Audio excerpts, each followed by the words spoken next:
What's up, everybody? It's your boy Prince Elias, and I'm back with another review. Also, it is Pride Day. Happy Pride Day to all my LGBTQIA brothers and sisters. That's why I'm wearing blue, because of the trans flag. But it's been nothing but love on social media today.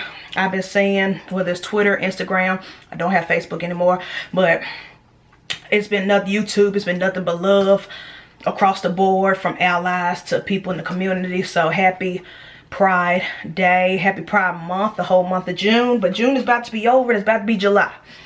And all month long, if you notice on my channel, I've been reviewing a lot of documentaries. So I'm going to end the month of June with 2 documentaries and 1 video.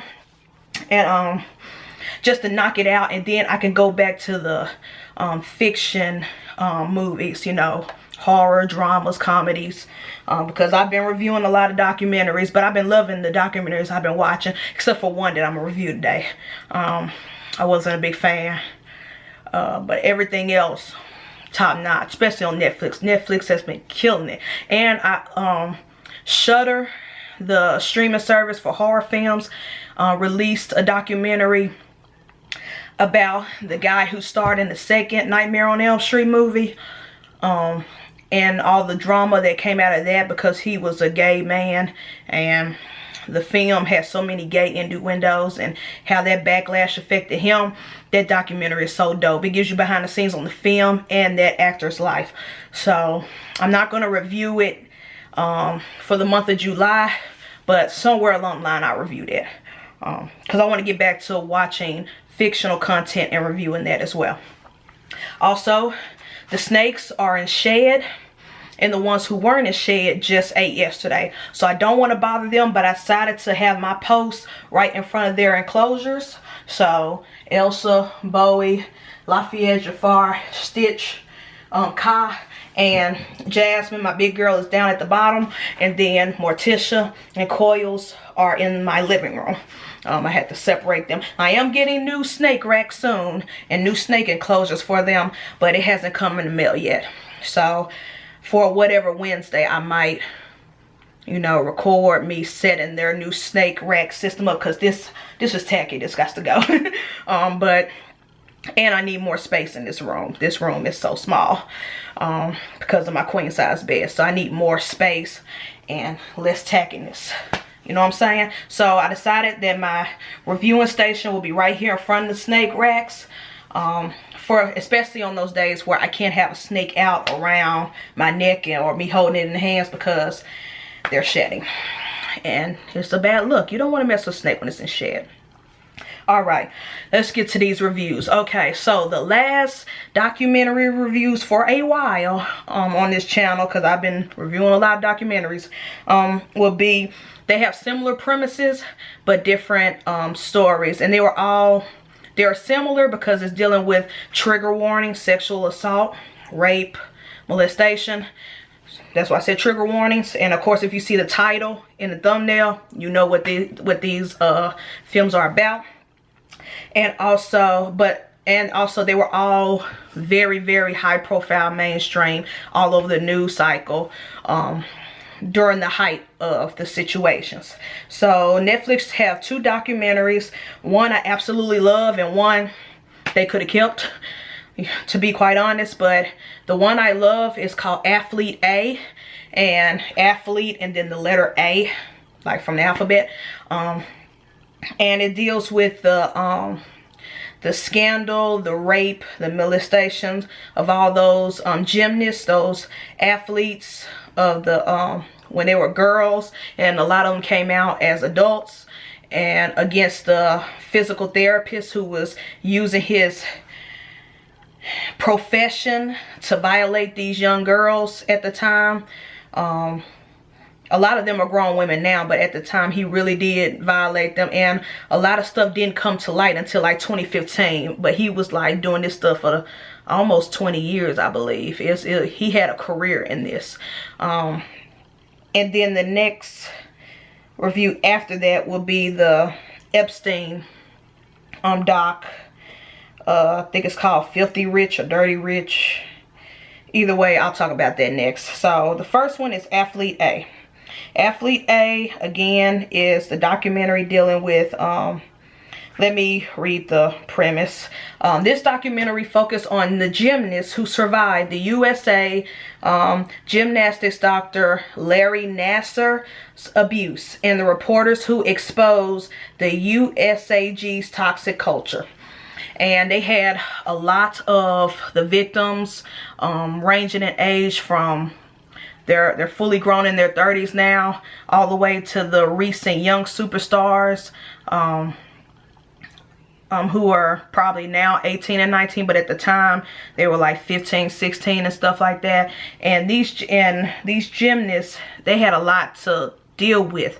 The gymnastics culture, which I learned a lot because I'm not into sports like that. The only sports I really like is basketball and occasional football, but every time the Olympics come on, I will watch it because it was such a big deal. Countries going against each other and unity, and then, you know, it was just a big event, you know, like the Super Bowl and the NBA finals. You know, the Olympics was always a big deal, even for the non-sports fans. Everybody was focusing and cheering for their country. And so I will always get excited when I see the young gymnastic girls like Simone Biles and Hannah and Gabby Douglas, you know, when they were killing the Olympics, and I was like, y'all go, yay, USA. You know, that's the only time I was patriotic, was during the Olympics, because they were killing it. They were setting records. They were busting asses, you know, doing all these flips and turns, and, you know, it was amazing to watch. And so when the things about that doctor came out, that he was raping them and he had a history of doing it, and all the legends before in the past came out and said, yeah, he did this to me, and all this stuff happening isn't a surprise because there are monsters everywhere. There are rapists and molesters and pedophiles everywhere, supposedly. I mean, there's a scandal now with Shane Dawson making pedophile jokes on YouTube, and now he's getting canceled. And that broke, what, yesterday, day before yesterday, and people on Twitter are going ham. So it's none of this shit, this culture, this rape culture, this pedophilia culture is not new. It's not. It's just that the higher ups, the people with the money, the elite, was suppressing it. And this documentary tapped into that because the president at the time of the U.S. team, gymnastics team, he knew about it. Like, they complained to him and he hid it. Not only did he hid it, but he bullied and barred and blackmailed and punished the girls for speaking out. And it was just a horrible culture that he thought he was going to get away with it, but he ended up getting arrested at the end. Spoiler alert. But this documentary, what I like this better than the Epstein doc is that, one, you know, I hate to use the word entertaining for documentaries, especially crime documentaries, but it wasn't boring. The story was so intense, so rich, and at times triggering. You know, that, you know, there were times it was triggering for me. Like, I couldn't watch the doc all in one set, and I had to stop, take a break, go outside, go for a walk, play with my dog, listen to some music, and then come back, because some of the stuff was just horrible, horrible. How they describe the details of what happened to them. And so, but the documentary, the way it told the story, you know, you heard from the victims, heard from the reporters who broke the news, who broke the scandals and like reported the girls' stories. You heard from, well, you didn't hear from, but they showed clips of the organizers and the president, you know, making their statements to a judge and saying their piece in court, or not saying their piece because he kept pleading the fifth like a punk. But it was just, they showed so many sides and so many variables. And then you got to hear from the parents, because when you hear these sexual assault stories and these rape stories and these people love to throw blame everywhere. And one of the biggest things when these stories come out, like the R. Kelly documentary, stuff like that, is they're like, where are these girls' parents? Where are their parents? Like, where were they? How could this happen? And it's like, he was a doctor. A girl did a flip, landed wrong, broke a leg, had to go through physical therapy. And a lot of times the parents weren't allowed in the room during the session. So it was like, come on now. We can't, you know, some situations, yes, you can always ask for it with the parents. But in this situation, this documentary, like the parents, they came out, they spoke their piece, they said their side of the story. And these parents, kudos to these parents. Because a lot, there have been stories. I watch a lot of true crime documentaries, and I listen to a bunch of true crime podcasts, and a lot of these stories where the children come and say, hey, this is what happened to me. A lot of parents be like, shh, don't say nothing.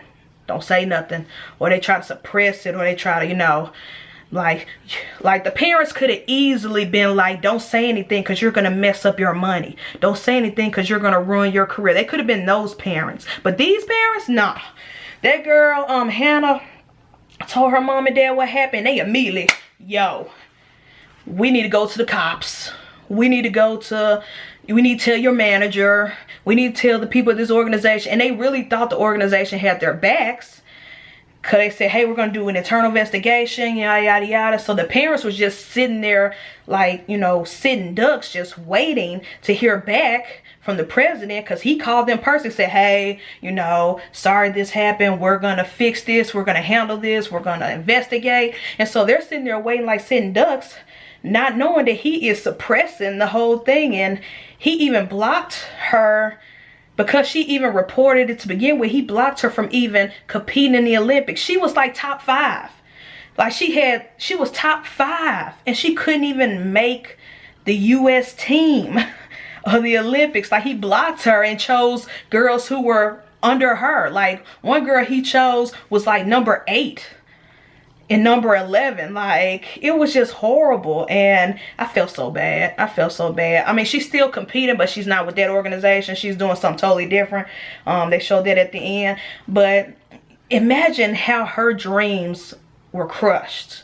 Not only were you violated by someone you trust, a doctor, but the organization that you were repping and representing in the Olympics punished you for speaking out.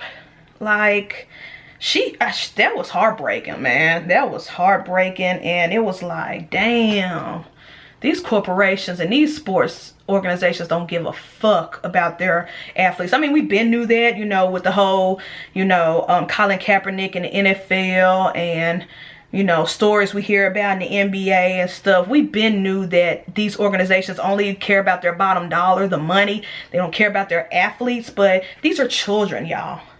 The gymnastics